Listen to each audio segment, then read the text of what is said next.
ऐसा सब्जेक्ट जो कि एक सब्जी बेचने वाले को भी आता है, एक परचून की दुकान वाले को भी आता है, एक ऑफिसर रैंक के आदमी को भी आता है। जी सर, मतलब करने से अवश्य आएगी और बिल्कुल कैलकुलेटर आएगी। की बजाय मस्तिष्क का मस्तिष्क से ज्यादा उपयोग करें। मैथ्स में तो स्कोप ही स्कोप है, मतलब ऐसा कुछ है ही नहीं कि मैथ्स के बिना जो हो जाए। तो गणित मुश्किल नहीं है।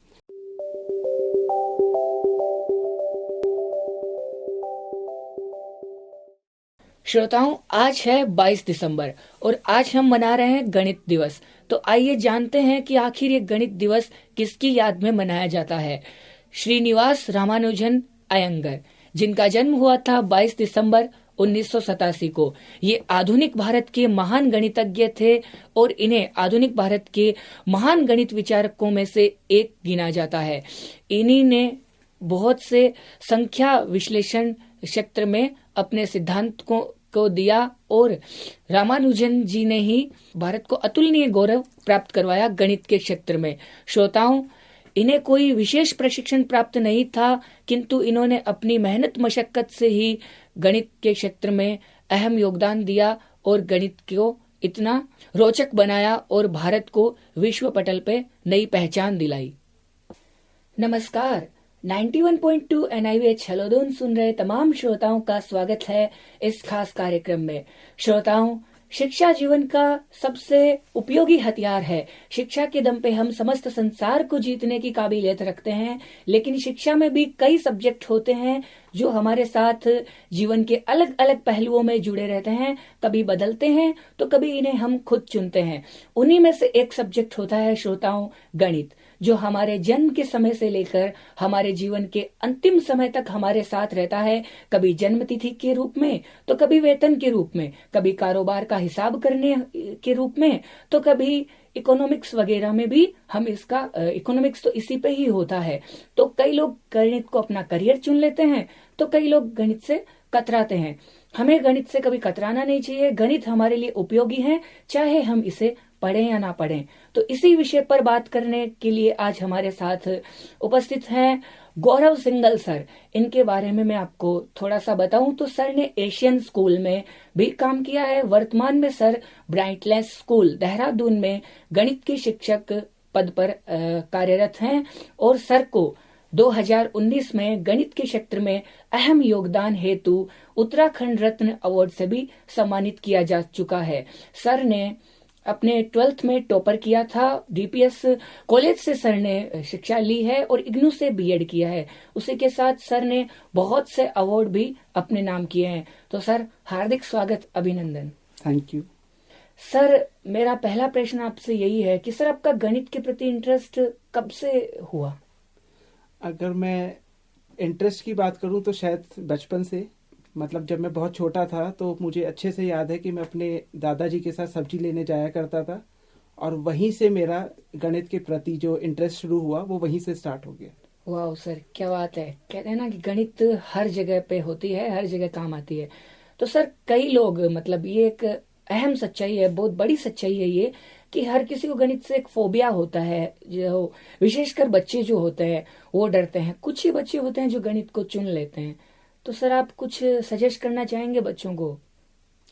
देखिए, सबसे पहले तो मैं यही कहना चाहूंगा कि गणित से किसी को भी किसी तरह का भय नहीं रखना चाहिए, क्योंकि सबसे पहली चीज तो ये है कि जो हम सोचते हैं शायद हमें आगे वही दिखता है। दूसरी चीज मैं ये भी कहना चाहूंगा कि आजकल देखिए, गणित अगर आप देखें, अगर आप एक सब्जी लेने जाते हैं, किसी ठेली वाले से भी बात करते हैं तो उसे भी गणित आती है। लोग कहते हैं कि मुझे गणित नहीं आती, मुझे मैथ्स नहीं आती, पर उनसे अगर हम पूछे जाए कि अगर हमारे को तुम्हें सपोज 200 रुपये वापस करने हैं और अगर हम 100 रुपये वापस कर दें तो वो एकदम बता देंगे कि आपने 100 रुपये कम दिए। तो मैं कैसे मान लूँ कि आपको गणित नहीं आती? तो गणित हम सबको आती है, पर हम केवल एक चीज हम लेके घूम रहे हैं, एक भावना हमारे दिमाग में कि हमें गणित नहीं आती, हम इससे दूर भाग रहे हैं। तो सबसे पहले तो हमें ये अपने मन से निकालना पड़ेगा कि गणित जो है मतलब डिफिकल्ट है, ऐसा कुछ नहीं है, ये बहुत आसान है। क्योंकि एक ऐसा सब्जेक्ट जो कि एक सब्जी बेचने वाले को भी आता है, एक परचून की दुकान वाले को भी आता है, एक ऑफिसर रैंक के आदमी को भी आता है, हर एक को अगर ये सब्जेक्ट आता है तो ये मुश्किल हो ही नहीं सकता। अगर हाँ मैं हिस्ट्री की बात करूं या फिजिक्स की बात करूं तो उसको मैं कह सकता हूं कि ये मुश्किल है, क्योंकि अगर आप एक सब्जी की ठेली वाले से पूछे कोई हिस्ट्री का क्वेश्चन तो शायद उसे नहीं आएगा।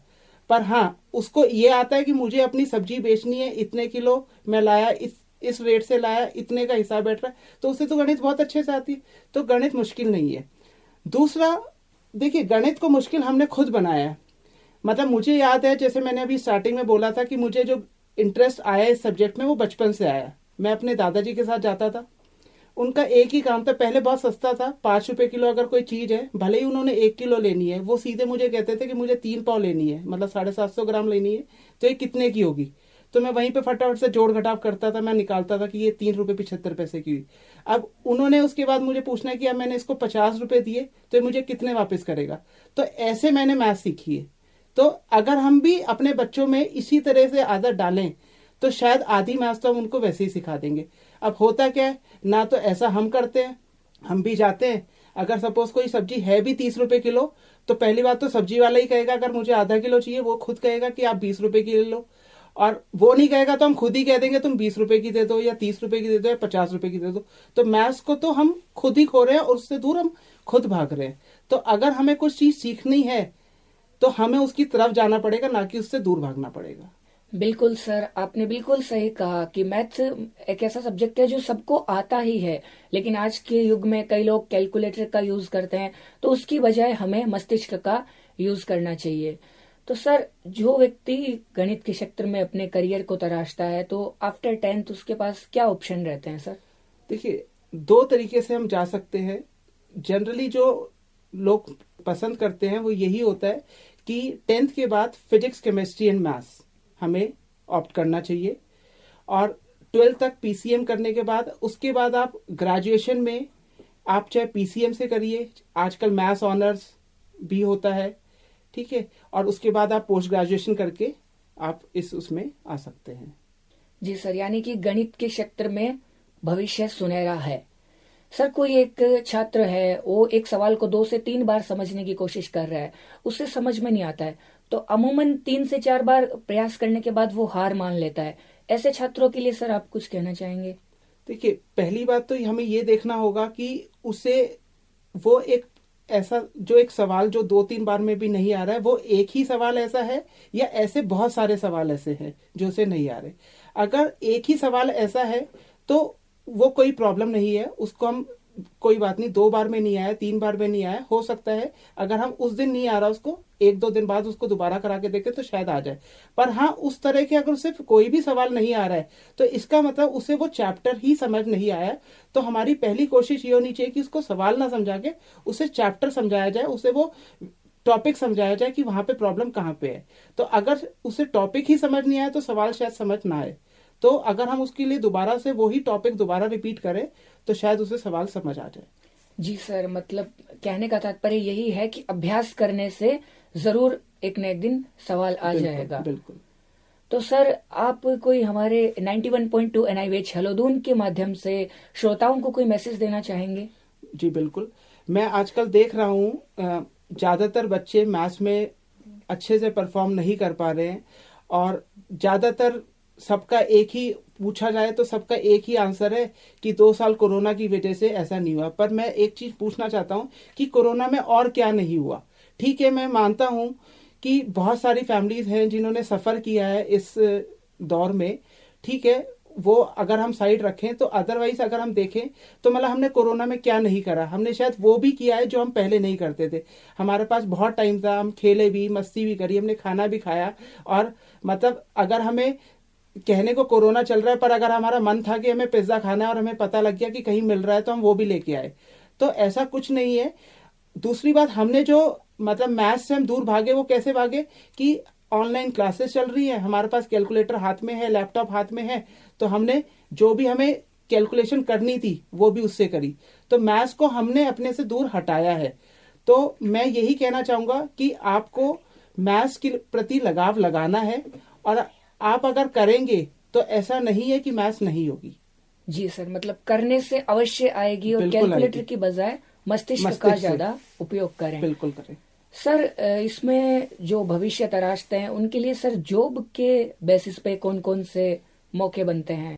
बिना गणित के मेरे ख्याल से कुछ भी ऐसा नहीं है। अगर हम किसी भी एंट्रेंस एग्जाम की बात करें, चाहे वो इंजीनियरिंग का हो, चाहे वो चार्टेड अकाउंटेंट का हो, चाहे वो लॉ का हो, चाहे एमबीए का हो, चाहे गवर्नमेंट सर्विसेज का हो, हर एक में मैथ्स का पेपर होता ही होता है। तो ऐसा नहीं है कि मतलब मैथ्स में तो स्कोप ही स्कोप है, मतलब ऐसा कुछ है ही नहीं कि मैथ्स के बिना जो हो जाए। जी सर, वो तो सही है कि जीवन में एकमात्र सब्जेक्ट जो बदलता नहीं और जिसको आपको चुनना नहीं पड़ता वो मैथ ही होता है, फिर चाहे घरेलू कार्यों में हो चाहे बाहर हो। जी। सर, एक व्यक्तिगत सवाल कि कोई आप किसी एक इंसान को एडमायर करते हो आपकी लाइफ में बहुत ज्यादा, जिसे आप आइडियल मानते हो, जिन्हें देख के सीखते हो? देखिए, सबसे पहले तो मैं अपने पेरेंट्स को ही मानता हूँ, क्योंकि आज जो भी कुछ मैं हूँ वो अपने पेरेंट्स की वजह से हूँ। बाकी आज मुझे मेरे स्टूडेंट्स बोलते हैं कि आपकी मैथ्स की जो कैलकुलेशंस है वो बहुत स्ट्रांग है, तो उसका श्रेय मेरे ग्रैंडफादर को, मतलब मेरे दादाजी को जाता है, जो मैंने आपको स्टार्टिंग में ही बताया था कि वो मुझे बाजार ले जाते थे, ऐसे कैलकुलेशन कराते थे। तो जो मेरी कैलकुलेशन जो बनी है, स्किल्स जो बनी है, वो वहीं से बनी है, और इसी वजह से आज मेरी मतलब जो कैलकुलेशन की मैं टेक्निक जो कहूँगा कि मैं कुछ भी ओरली काफ़ी अच्छे से कैलकुलेट कर लेता हूँ बहुत फास्ट, वो वहीं से बनी है। वाह सर, कितने नेक विचार हैं आपके। पेरेंट्स को आइडियल मानते हो और पेरेंट्स के चरणों में ही सारे सुख हैं। सर, कोई ऐसा ख्वाब या ऐसा सपना जो अभी तक पूरा नहीं हुआ हो और आप चाहते हो कि वो हो? वैसे तो मुझे भगवान की दुआ से सब कुछ अच्छे से, जब मेरे को जब चाहिए उससे शायद पहले ही मिल गया ना, मैं ऐसा कुछ सोचता हूँ। हाँ, पर मुझे इस चीज़ का बड़ा दुख होता है कि जो हमारी जनरेशन, जो अपकमिंग जनरेशन है, वो मैथ्स नहीं कर पा रही, या वो कैलकुलेटर ही उन्हें चाहिए, मतलब विदाउट कैलकुलेटर वो कुछ कर ही नहीं सकते। तो मेरा एक यही वो है कि मतलब मेरे कम से कम कुछ स्टूडेंट्स ऐसे हों जिन्हें मैं कह सकूं कि हाँ, इनकी कैलकुलेशन मेरे से भी ज़्यादा अच्छी है। वाह सर, कितने उच्च विचार हैं। मैं उम्मीद करता हूं कि श्रोताओं ने सर के आह्वान को सुना होगा और कैलकुलेटर की बजाय मस्तिष्क को चुना होगा। सर, मेरा अगला सवाल आपसे ये है कि आप इतने वर्षों से गणित के अध्यापक के तौर पर सबको अध्यापन करा रहे हैं, बच्चों को पढ़ा रहे हैं, तो सर कोई ऐसा वाकया जो बच्चा ना सीख पाया हो और आपने कई बार कोशिश की हो वो ना सीख पाया हो, फिर आपने उसे किस विधि से सिखाया? ऐसा मेरे साथ हुआ।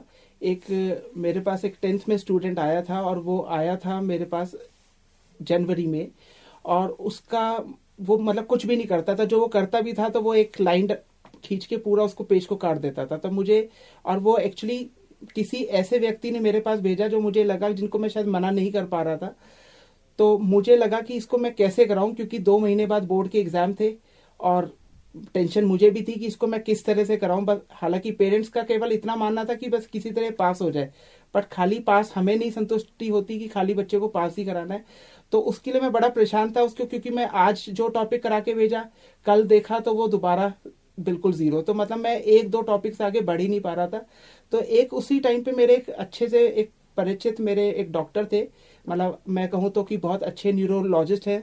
तो उनसे मेरी एक दिन बात हुई, तो मैंने ऐसी, मेरे दिमाग में आया, मैंने ऐसे ही उनसे पूछ लिया, बात तो मैं कुछ और कर रहा था उनसे। तो मैंने कहा अगर ऐसे बच्चे को हम किस तरह से, हम मतलब क्या हमारा तरीका होना चाहिए जिससे कि हम इसको कुछ कर सकें। तो उन्होंने मुझे एक बहुत अच्छी बात कही। उन्होंने कहा कि अगर मैं टॉप क्लास न्यूरो साइंस की बात करूं, मतलब पूरे वर्ल्ड की, तो जो हम कहते हैं ना कि ये बहुत होशियार है या ये बहुत बेवकूफ़ है, ऐसा कुछ नहीं होता। क्योंकि एक लिमिट के बाद न्यूरो साइंस भी ये कहती है कि हमारे लिए ये एक काला घेरा है, मतलब हम खुद नहीं समझ पाए कि दिमाग आखिर है क्या। तो मैं यही कहता हूँ कि भगवान ने सबको सब कुछ दे के भेजा हुआ है, बस केवल फर्क इतना है कि कौन किस तरह से उसको यूज कर रहा है। तो उन्होंने मुझे एक बहुत अच्छी चीज कही, और वो मुझे काफी लगी भी है कि काफी हद तक वो अच्छे से, मतलब उसको उसका फायदा भी मिला है। उन्होंने मुझे कहा कि कुछ बच्चे ऐसे होते हैं जो ज्यादा टाइम तक चीजों को कई बार याद नहीं रख पाते।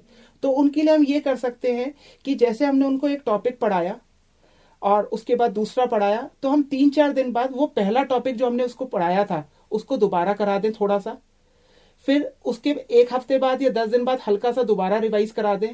ऐसे ही अगर हम 3-4 बार उसको रिवाइज कराते हैं, तो मल्टीपल रिविजन से जब चीज उसके दिमाग में रजिस्टर हो जाएगी, तो शायद वो उससे भी अच्छा कर सकता है जो बच्चा एक ही बार में उस टॉपिक को कर पा रहा था।